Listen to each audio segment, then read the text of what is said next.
ना देखु अत्यंत दुर्भाग्यजनक घटनाटे घटला एवं जो थे कि आज सकाळे जेहेतु पहड़ जिते खोलिला महाप्रभुंकर काली राति पहड़ पड़ा पर्यंत नीतिकांति ठीक समय थिला कहीं अधिकांश समय रे महाप्रभुंकर नीतिकांति डेरी हवा कारण राति महाप्रभु अनिद्रा होती काली किंतु 12टा सुधा समस्त नीतिकांति सारिकी पहड़ भी पड़ा एवं सकाळे पहड़ खोला हला बेलू दर्शन करने को भक्त मानक भितरे जो थिला उत्कंठा से दृष्टि अनेक लोक सेठी तले पारिकी बसी थिले एवं पछपटु जेतेबेले भक्त माने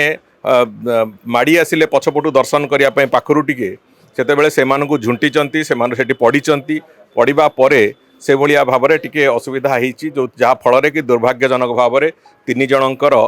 से देहांत होईची बाकी आउ जो माने आहत होईचंती सेमानकर आहत सामान्य अच्छी से सुस्थता भितर अच्छा जो 6-7 जन एवं डाक्तखाना चिकित्सित होती आमे से बाबद सकाळे माननीय मुख्यमंत्री को अवगत करवा पर माननीय मुख्यमंत्री भी विभिन्न स्तर आलोचना विभिन्न कौन निष्पत्ति नियाजिवो से बाबद कर सारी एवं खूब शीघ्र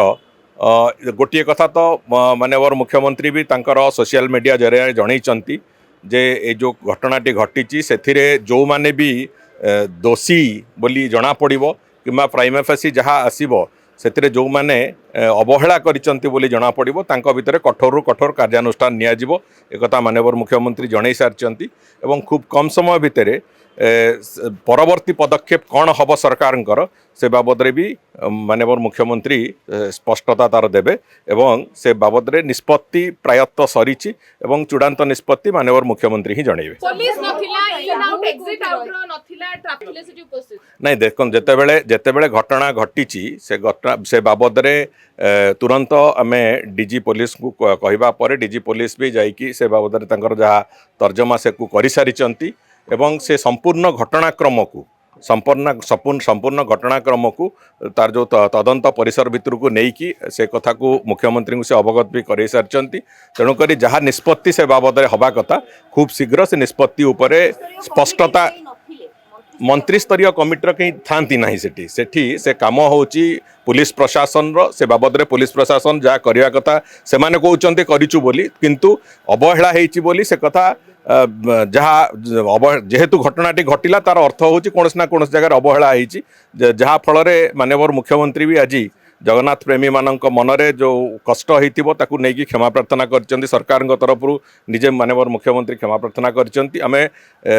एभली घटना संपूर्ण एक एक्सीडेंटाली हेइची एवं सेथिरे गोटिए कथा तो स्पष्ट एथिरे अवहेलार कारण जे भी हेइतांतु तांका उपरे कठोर कठोर दंड नियाजिबो बोली निष्पत्ति निया जाउची एवं से बाबद कौन परवर्ती पदक्षेप हबो ताकू माननीय मुख्यमंत्री तरफ खूब शीघ्र घोषणा करा। जदि आपंक आम भिडी भल लगा तेब आम चैनल को लाइक शेयर और सब्सक्राइब करने को जमा भी भूलु नहीं।